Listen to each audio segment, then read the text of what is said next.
ñu defal ma PAT le lendemain 10h wala au plus tard midi te su ma paree 2h wala 4h du matin entre 2h et 4h du matin mbaaw laay jógee ñibbi si ba Dakar mbaaw laay jógee ñibbi si ba Dakar à cette heure là. Donc man j'avais déjà prévenu depuis voir mes médecins xam nga loolu wax naa la ko au début. Oui. Léegi après ça genre je pense 10 jours avant bi saison bi commencé benn bi dama daanu plateau sama tànk bi rek. PAT mooy prêt à tourner. PAT mooy prêt à tourner benn bi dama daanu plateau parce que tapis bi ni ko tegee woon la je suis tombée j'ai eu mal au pied sama médecin ñëw dama il faut que tu ne poses pas le pied par terre pendant 2 jours. Donc il faut nga kii ko nga toog. nga yow tamit am nga ci part de responsable yow médecin bi lu la tere nga def ko yow.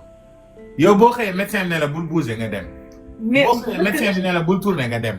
yow parce que mais est-ce que loolu yëpp c'était pas parce que passion bi. dañu waxante dëgg yow dañuy flamme. waaw mais est-ce que du parce que passion bi nga am ci art bi wala da nga bëggoon coûte que coûte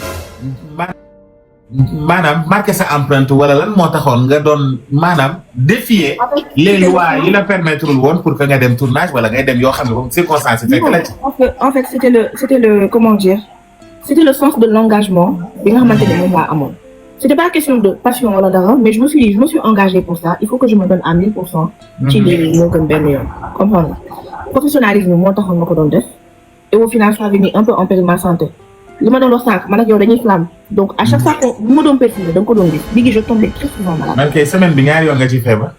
mu ngi noonu léegi bi ma rëkkee ñu woo ma téléphone ne ma oui ça il faut nga ñëw tourner ma ne dama rëkk plateau laa daanoo normalement c'est même pas à moi d'aller chez le médecin ñoom ñoo ma war a yóbbu médecin parce que c'est à mon lieu de travail où je suis tombée donc c'était à eux de prendre en charge les frais médicaux si jamais ça a pas été fait.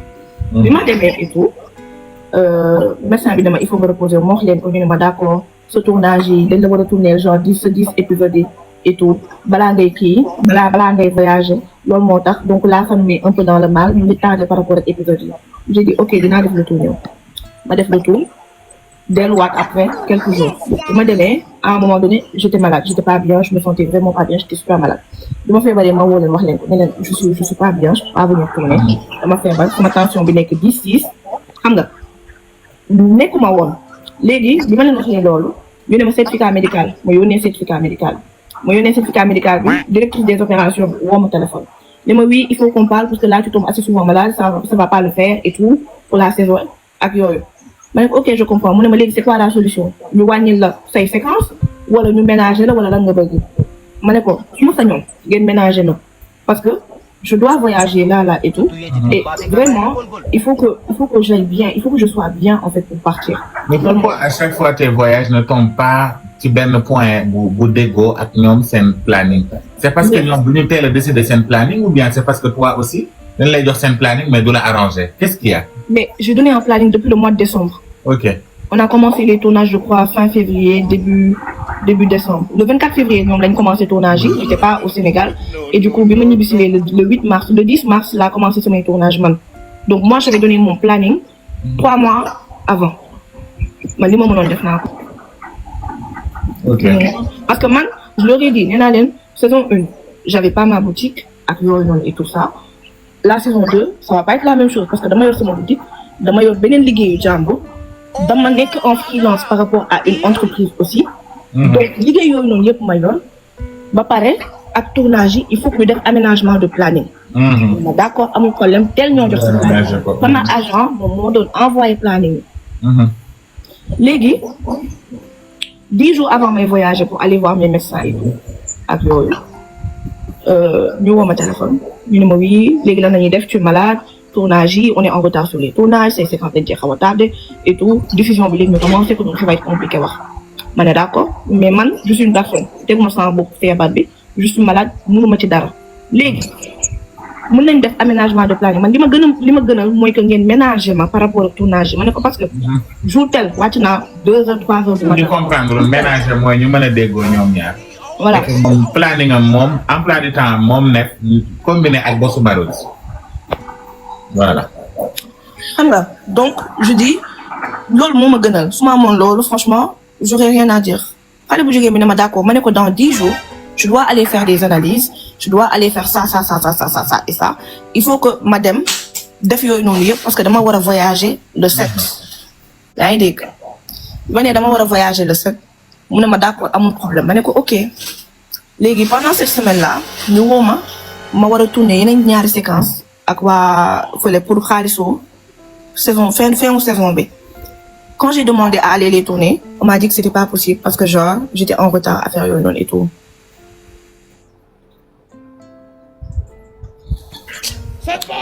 Parce que genre j'étais en retard. Tout ça. Désolée, j'ai reçu un message et il fallait vraiment que j'y réponde.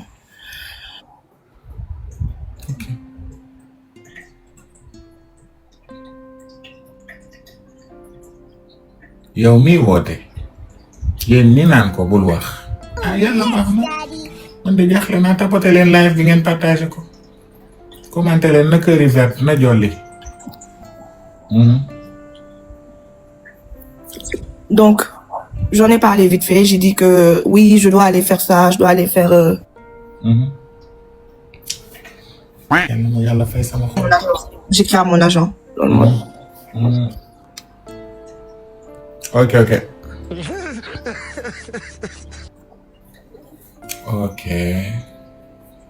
Est-ce que tamit am na clause de confidentialité? Ok.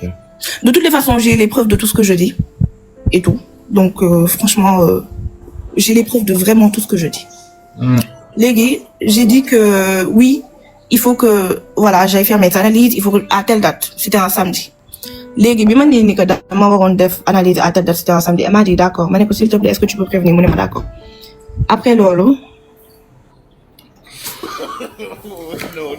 oui agent ba ay yéen ñuy woote. léegi. tonton laay. mu ne ma d'accord. tonton laay.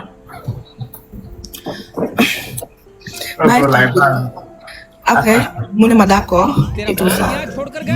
En fait là j'explique pas pour que les gens interprètent comme ils veulent wala dara et tout. Parce que à la base c'était la raison pour laquelle je n'avais jamais voulu parler de cette histoire là. Ouais. Parce que après dañ koy dagg TikTok titre lu leen neex wax ci lu leen neex loolu moo tax dëpp boobu noonu ba tey suñu waxee ma ne c'est pas grave wala jóge naa parce que voilà lii wak lii après mu jeex xam nga. Léegi au Sénégal y a pas d'arrêt maladie, il y a des certificats médicaux mais il y a pas d'arrêt maladie. Les arrêts maladie c'est en France. Donc après loolu ma wax leen ni que je dois voyager fekk joxoon naa leen planning bi depuis décembre janvier à peu près ñu ne ma d'accord ma ne leen dama war a dem defi sama analyse defi li ma war a def yëpp et tout ça ñu ne ma ok. wesh mais pourquoi tu rotes comme ça. Oh léegi semaine boobu noonu yëpp ñu ne ma on va faire le shooting ma ne leen teel leen def shooting bi parce que man samedi dama war a dem defi ji li ma war a dem def. teel leen ko def ñu ne ma oui finalement on va le faire mercredi, le mercredi ils l'ont pas fait. Après ñu ne oui finalement on va le faire le vendredi ils l'ont pas fait. Vendredi bi ma tourné j'ai fini à 2h du matin. Bi ma tourné ba 2h du matin en fait toute la semaine là moi j'ai parlé aux assistants réalisateurs, j'ai parlé aux scénaristes, j'ai parlé à keneen nan la tudd sax waaye réalisateur bi ci boppam aussi ma ne ko ni que samedi je suis pas disponible, je dois aller faire mes analyses, je dois aller faire mes check-up, je dois aller voir mon cardiologue et tout parce que dama war a voyager il faut ma def yooyu noonu yëpp na dañ ma demander loolu noonu yëpp. Léegi bi ma waxee loolu et tout ñu ne ma ok d'accord on verra.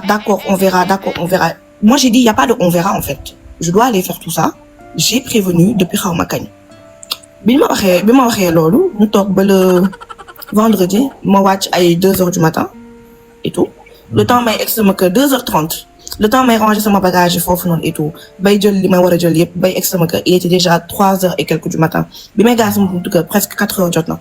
Donc à 4h du matin avant 4h j'ai vu un message et tout dans le groupe ak yooyu noonu.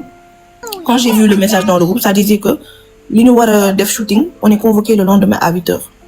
J'ai dit comment est-ce qu'on peut être convoqué à 8h alors que man maa ngi doog a wàcc ñu ne non ñi nga xamante ne guddee wuñu wàcc la ñuy waxal. Je suis rentrée dans le groupe par souci de traçabilité. J'ai écrit que j'avais prévenu telle personne que je devais faire ci et ça et que je devais faire tel jour. J'avais des achats à faire ak yooyu noonu je suis partout genre après sama analyse j'avais des achats à faire au China moi j'avais plein de choses à gérer et tout. J'ai dit j'ai ça à faire, je dois aller chez le médecin, j'ai rendez-vous chez le cardiologue. Légui, comme vous voulez faire le shooting, heure bu ma yeewoo dinaa ñëw tout en sachant que il est 4 heures du matin. Donc il faut que je dorme et que je me repose et tout. Légui, su ma yeewoo dinaa ñëw, mais fu 13 heures jotee man damay dem. Parce que mon rendez-vous, il est pour 14 heures. 13 heures fu mu jotee, moi je m'en vais. Je suis arrivée, directrice des opérations me dit non, tu m'avais pas prévenu. Ma ne ko ban sens la. Nabou, s'il te plaît, bruit. Mais tu avais, en fait, si on t'entend parler, c'est comme si tu avais des problèmes graves avec la directrice des opérations de dafa melni parce que boobu ba léegi principal problème bi wala coow fu mu gën a rëyee wala lu gën a andi problème yi et tout ça, son nom revient tout le temps. Est-ce que tu n'avais pas l'impression que affaire bi dafa gënoon profond que wala mu nekk lu personnel? Franchement, ça je sais pas. Ça la concerne elle. Personnellement, moi de mon côté, il n'y avait absolument rien du tout. Jàppaluma ko dara, awma benn problème ak moom, je n'ai jamais eu de souci avec elle. Au contraire, li ma xamoon par rapport ak suñu relation man ak moom, c'était que des fois dafa doon ñëw tournage yor fondé, ma ne ko foo jëndee fondé mu ne ma xaaral ma commandé la. Donc pour man amuñu benn problème quoi. Loolu laa jàpp. Tu vois? Donc man loolu laa jàpp, amuñu problème. Maintenant, bi loolu amee mu ne ma non, tu m'as pas prévenu. Ma ne ko si, je t'ai prévenu. J'ai répondu dans le groupe avec tous les acteurs, ak scénaristes yeeg, réalisateurs yeeg, ñi nekkoon ci kii bi yëpp. Ma ne leen kii naa leen, genre j'ai répondu dans le groupe et tout. Ma ne ko clairement je t'avais prévenu parce que prévenir naa ki nga xamante ni nii moom mooy assistant réalisateur bi, scénariste bi prévenir naa ko. Mënuma prévenir noonu ñëpp alors que toi je t'en ai pas parlé, peut-être da nga ko fàtte mais je te l'ai dit. Tontuwaatoo ma yeewu ma dem plateau ay midi sama agent ne ma s'il te plaît réveille-toi le plus tôt possible, je sais que tu es fatigué, réveille-toi le plus tôt possible nga dem. Ma ne ko d'accord. Je suis arrivée au plateau, j'ai dit bonjour à la directrice des opérations, elle m'a pas répondu. Salam alaikum, je suis venue, j'ai dit salam alaikum, na ngeen def, machin, comme je fais d'habitude, ambiance, elle a pas répondu. Ok, scénariste bi ñëw ma nuyu ko tranquillement et tout. Après, il est sorti. Mu ne ma s'il te plaît, après j'aurai à te parler. Ma ne ko d'accord. Ma gis Mass, ne ko salam alaikum Mass, mu ne ma ça va, yaa ngi si jàmm, ma ne ko ça va bien, tout se passe bien, ma ne ko tout se passe bien et tout. Mu ne ma naka tournage ba metti kii yeneen actrices yeeg yooyu noonu et tout. Ma gis ni 13 heures jot na. Ma message sama agent. Ne ko Abdou, s'il te plaît, là, il est 13 heures, moi, il faut que je parte et tout. Mais ici, j'ai l'impression que la situation elle est un peu tendue. Et il faut vraiment que j'y aille. Mu ne ma d'accord. Léegi, va les prévenir, tu dois partir. Ma ne ko amul problème. Madame, ci laa demee ci ñoom ma fekk leen ñoom ñett ñëpp ñu toog scénariste bi, borom maison de production bi, directrice des opérations. Ma leen fa fekkee, ma ne leen clairement, ma ñëw ne leen ah man de maa ngi ñëw dem parce que waxoon naa leen ni que dama amoon rendez-vous 14 heures et il faut vraiment que j'y aille. Kenn tontu ma. J'ai attendu 5 minutes comme une idiote. J'ai dit maa ngi dem. Kenn tontu ma. Je suis sortie, j'ai appelé mon agent. J'ai dit que je devais y aller, mais personne m'a répondu. Mu ne ma tu as fait ce que tu avais à faire, va à tes rendez-vous, va faire ce que tu as à faire. Ma ne d'accord. Ma dem samay rendez-vous, jóge fa dem Chine, dem dox li ma waroon dox yëpp et tout. Lundi bi laa waroon a voyager et tout ça. Le lundi je suis partie en voyage. Ma dem voyage amul kenn ku ma message comment tu vas, baa yaa ngi si jàmm wala dara. J'étais malade, j'étais pas bien et tout. Bi ma ñëwee ma ñibbisi après genre mes trucs médicaux et tout ça, j'ai envoyé un message au scénariste pour dire que tout s'était bien passé, alhamdoulilah, que franchement j'ai vu le médecin, que ci, que ça. Donc j'ai mis dans le groupe que alhamdoulilah ça va, machin et tout. Quand je suis rentrée, jour bi ma egg ci Sénégal, sama tension bi dafa wàcc. J'étais pas bien, je tremblais, may tachycardie. Bi ma nekkee di tachycardie et tout. Après j'ai appelé mon médecin. Il m'a dit j'arrive te voir demain. Aujourd'hui il faut vous dire, suba dinaa ñëw, amul problème. Le lendemain quand il est arrivé, il m'a dit il faut que tu te reposes. Daf ma defal perf pour ma nelaw. Et que pour que j'aille mieux, parce que j'étais pas bien, je tremblais, maa ngi tachycardie, sama tension bi, je pense dafa yéegoon de trop. Je pense que j'étais à une tension de 15 ou de 16 côté yooyu noonu. En fait ma tension elle baissait trop bas, après mu yéeg trop haut. Bi ma waxee loolu ma ne ko léegi man dama war a dem tourner ji début de semaine donc nan la ñuy def mu ne ma tu peux pas tourner. Intensité wu tournage tu peux pas les assumer actuellement. Ma ne ko ah bon mu ne ma ne ko est-ce que tu peux me faire un certificat médical et un résumé médical. Bi ma ko waxee loolu mu ne ma d'accord je te fais le résumé médical et je te l'envoie ak certificat médical mu ne ma il fallait que je me repose pendant genre 15 jours. ak yooyu noonu et tout def détail bi yëpp wax leen ko xam nga léegi bi mu waxee loolu assistante réelle du message là. Oui, tu es de retour. Oui, je suis de retour. Est-ce que tu peux venir? Quand est-ce que tu pourras tourner? Je devais reprendre le 8 avril. Je ne pourrais pas tourner d'ici au 12 mai, un truc du genre. Parce que dans ma fièvre et tout, et que ça va pas, mon médecin il m'a dit qu'il faut que je me repose, je vais pas bien et tout. Voir quoi. Et puis, je sais pas, on va voir, genre, rarement, directrice des opérations. On n'est pas d'accord, pas de problème. Là, tachycardie, c'est le cœur qui bat très très fort. Palpitation, moi, tachycardie. Palpitation, il faut extrême, mais comme si il y avait une crise cardiaque. Vas-y. Voilà. Les débuts, et tout, ok, je te reviens. Je suis d'accord. Je te reviens. Je dis que ça, il y a un avocat qui m'envoie un message. Bonjour Fat Bintou, j'espère que tu vas bien. Avec un long texte. Oui, il faut que tu m'envoies ton certificat médical, il faut que tu m'envoies je sais pas quoi, machin, Je dis, m'envoyer l'avocat. Ok. J'ai pas répondu à l'avocat. Je lui ai envoyé le numéro de mon agent et tout. Je lui ai dit, si vous avez besoin d'informations, contactez mon agent. En fait, là, du ma sax ndax maa ngi tane. Man lii moo ma gën a metti. Man dara metti ma de. Le fait que là, du ma ndax maa ngi tane moo ma ci gën a metti. ñëw ñu seet ma xooluñ ci li ma nekk laajuñ ma ndax maa ngi tane mais rien du tout. Donc bi loolu amee et tout avocat bi message ma ko yónnee ko sama numéro agent kenn ci équipe bi woo ma téléphone ne ma pourquoi tu as envoyé le numéro de ton agent et que tu n'as pas voulu lui envoyer ton certificat médical ma ne ko sama certificat médical dama ko envoyé ki nga xamante ni moom mooy je pense que je l'avais envoyé à l'assistant réel en tout du genre xamatuma et tout léegi ma ne ko je vais pas parler à un avocat alors que genre mënoon nañ ñëw ñoom ñu woo ma laaj ma ma ne ko je vais pas me compromettre et tout on va se parler par personne interposée à partir de maintenant boo ma yónnee avocat dama lay yóbbu ci sama agent dama lay wax nga wax ak sama agent parce que kooku moom mooy ki nga xamante ni man moo may protéger littéralement parce que kooku am na équipe juridique donc moom mën na gérer bi ñu waxee loolu ma jox sama agent géré ak ñoom sama agent jékki saa yi c'était bi ma ñu gisee c'était dimanche ou un truc du genre lundi bi ñu ne ma oui on veut faire une rupture à l'amiable ma ne leen amul benn problème ñu ne ma non parce que oui on peut pas t'attendre et tout si bi ça doit avancer mënuñu la xaar parce que tournage lii ak lii ak lii ak lii ak lii ma ne leen amul benn problème rupture à l'amiable ngeen bëgg envoyé leen ma ko léegi ma signé leen ko est-ce que tu vois un peu bi ñu waxee loolu on était le 28 ils m'ont envoyé la rupture je pense une semaine après xaw ma 10 jours après lañ may doog a envoyé en fait ils m'ont envoyé la rupture comme par exemple rupture bi maa ngi ko signé je dis n'importe quoi genre à peu près 5 jours je pense avant may dem may reprendre 5 à 6 jours avant may reprendre lañ ma envoyé rupture genre littéralement période bi nga xamante ni nii maa ngi nekkoon en convalescence bay tane dañ may doog a envoyé rupture bi fekk te man tu m'avais dit qu'il voulait faire la rupture le lendemain du jour où je leur ai envoyé mon certificat médical. Tu veux arrêter, tu veux pas m'attendre? Il y a aucun problème. Tu veux faire une rupture à l'amiable? Il y a aucun problème. Tu rupture bi ñu ne non que genre ils veulent dire que oui que c'était une rupture genre d'un commun accord. C'est toi qui as demandé la rupture, pourquoi t'assumes pas en fait? J'ai dit c'est pas grave, mon agent m'a dit tu sais quoi, on va faire en sorte de finir en beauté. Grawul lii ak lii xew na parce que c'est mon témoin par rapport ak lu bëri ah c'est mon témoin par rapport ak lu bëri donc mu ne ma lii ak lii xew na c'est pas grave y a pas de souci et tout pendant bi ñu waxee ni que rupture bi ak période bi nga xam ne dañ ma ko war a envoyer presque tout le monde était là oui ça s'il te plaît appelle Dieu appelle ki nga xamante ni moom maison de production ngeen waxtaan da ngeen réeroo ma ne man maa feebar c'est moi je suis malade on m'a pas appelé pour voir comment j'allais man maay jël sama téléphone naan maa ngi woote pour wax lii ak lii ak lii man ku ñu xoolul man xooluñu ci lan laa nekk man maay dem di expliquer wu. Tu veux faire une rupture? Pas de souci. On va faire la rupture. Def rupture bi, c'était d'un commun accord qu'on devait en fait l'annoncer. C'est-à-dire, on s'est dit, on va poster en même temps. On va annoncer la rupture en même temps. Bi ñu waxee loolu, man ma posté, ils ont pas posté.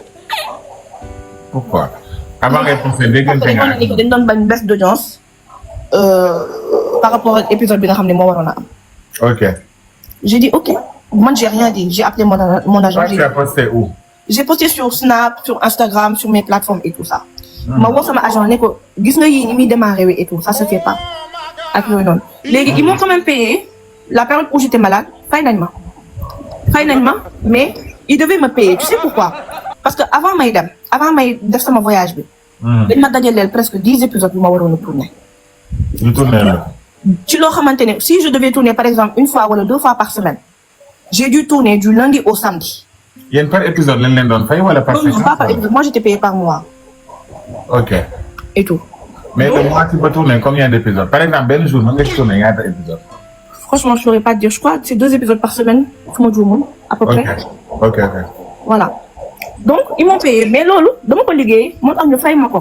tu vois dama ko liggéey moo tax ñu fay ma ko parce que j'ai essuyé haut et sang ci tournage yooyu noonu tout en sachant que j'étais malade et que j'étais pas bien je faisais des tachycardies ak yooyu noonu comprendre léegi après loolu noonu man ma jékki saay donc quelque temps il y a une fille apparemment bu génn ni oui que j'étais pas bien et note bien que durant toute cette période là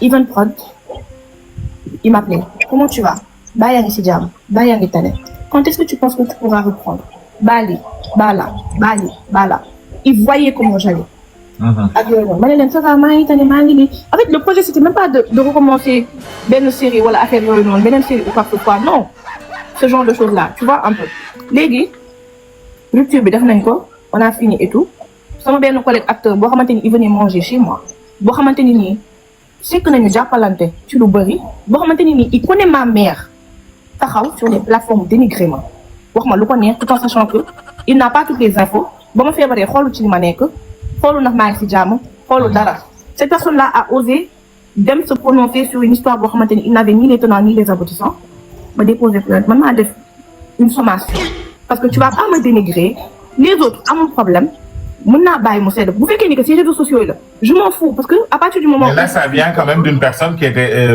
entre guillemets. que je connais en plus tu vois une personne boo xamante ni littéralement saa yi ma doon ñibbi lu ci ëpp man maa ko doon yóbbaale. koo xamante ni dafa doon ñëw di fréquenter sama kër il est venu manger chez moi il est venu xamante ak sama yaay et tout cette personne là veut mal parler sur moi sur un plateau télé mais ça va pas la tête.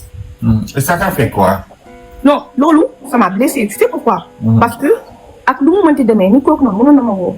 yaa ngi si jàmm ba tane nga et tout ah apparemment de lii ak lii su ma koy wax dara ma tontu ko. est-ce que il a été mal informé ou bien dafa demee xol. Voilà, parce que... mais Biggie, ça le concerne s'il a été mal informé, ça c'est son problème, mais qui ne se prononce pas, c'est de la diffamation en fait. C'est de la diffamation. Raison pour laquelle il a reçu une sommation de mes avocats. Parce que, vous faites que, comme je te l'ai dit, Aïnit sur les réseaux sociaux que je ne connais ni d'Adam, ni d'Ève, il n'y a aucun souci. I don't care, je ne vais pas te répondre. Mais à partir du moment où toi et moi on a bossé ensemble, et tout ça, et que tu veux mal parler sur moi, là je ne le tolère pas, on va régler ça devant la justice parce que moi je n'ai pas de sur les réseaux sociaux. On va régler ça en justice. Donc il a reçu la sommation, on a déposé plainte, mais j'ai dit à mon avocat, on fait une sommation et tout pour qu'il arrête une bonne fois pour toutes. Une fille est partie dire que oui, elle a recommencé le tournage.